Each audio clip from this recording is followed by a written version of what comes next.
गोविंद ने अपनी बांसुरी को बजाना प्रारंभ किया है।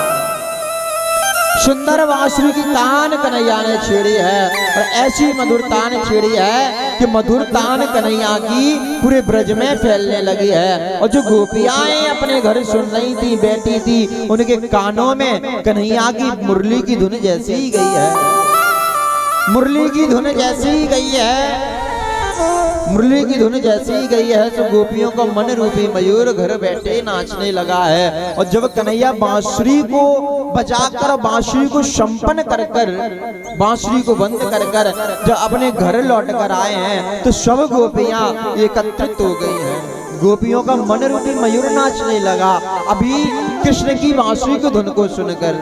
जरा ध्यान दीजिए मैया, देखो गोपियां अब कन्हैया जब बांसुरी को बंद कर शाम के समय गोधूली की बेला पर घर लौट कर आ रहे तो सब गोपियां हाथ जोड़कर कृष्ण के पास कहते हैं और कहने लगी, हे कन्हैया हम तुमसे हाथ जोड़कर एक विनती करते हैं। बोले क्या? बोले कन्हैया हम विनती ये करते हैं कि देखो तुम अपनी मुरली मत बजाया करो, क्योंकि तुम्हारी मुरली को सुनकर हमसे घर में नहीं रहा जाता है, हमारा मन रूपी मयूर नाचने लगता है। गोपियां अभी कृष्ण को भगवान मानती थी, भगवान मानती थी, लेकिन जैसे ही बांसुरी की धुन को सुना है तो गोपियों का मन रूपी मयूर नाचने लगा।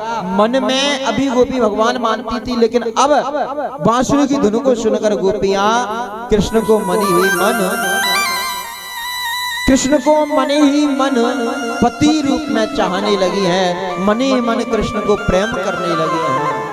और मन ही मन प्रेम करने लगी तो आज गोपियां कृष्ण को पति के रूप में चाहने के लिए क्या करते हैं? सर्दियों में 4 महीने गंगा यमुना जी में सर्दियों में प्रातः 4 बजे उठकर स्नान करते हैं और स्नान कर कर यमुना जी में हेमंत प्रथमे मासी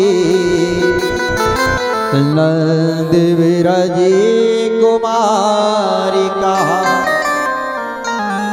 चेर हर विषयं भुंजना कात्यायनी अर्चनम। तो आज गोपियां कात्यायनी माता का व्रत रहती हैं और प्रातः 4 बजे सर्दियों में यमुना जी में नहाती हैं और माँ कात्यायनी का पूजन करती हैं। क्यों करती हैं? कि कृष्ण को पति रूप में चाहने लगी हैं और माता कात्यायनी का पूजन कर कर माता कात्यायनी से कहती हैं कि हे माँ कात्यायनी, कात्यायनी महामाई महायोगीश्वरी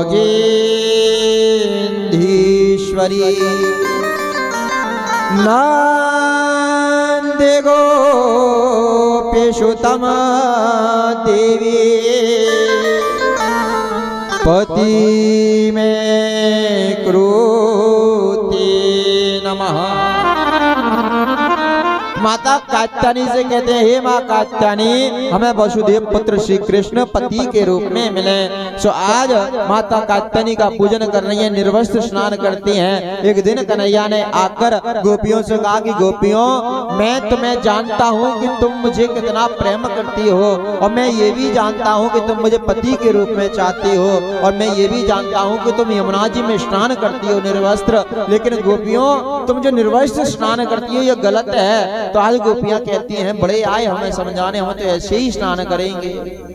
तो आज कन्हैया ने कहा गोपियों को समझाना ही पड़ेगा। एक दिन गोपियां स्नान करने गई हैं यमुना जी में, निर्वस्त्र स्नान कर रही हैं। कन्हैया वस्त्रों को चुरा कर ले गई हैं और वस्त्रों को चुरा कर ले गई तो गोपियां वस्त्र मांगने लगी और वस्त्र मांगने लगी तो कन्हैया ने कहा कि गोपियों अगर तुम्हें अपने वस्त्र चाहिए तो ये हाथ जोड़कर आओ और अपने वस्त्र ले जाओ। तो गोपियां कहती है कन्हैया हम तुम्हारे आगे निर्वस्त्र कैसे आ सकते हैं?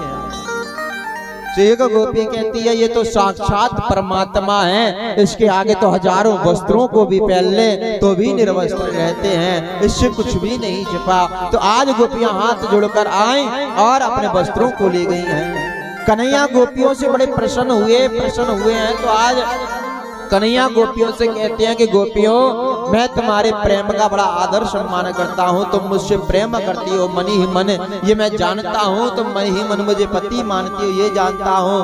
अब गोपियों, तुम्हारी ये कामना, मैं शरद पूर्णिमा की रात्रि को तुम्हें पति के रूप में मिलूंगा, शरद पूर्णिमा की रात्रि में तुम्हारे साथ निधिवन में रास रचाऊंगा, तुम्हें आश्वासन देता हूँ। आज कन्हैया गोपियों को आश्वासन देकर अपने घर गए हैं, सब गोपियां अपने अपने घर को गई हैं।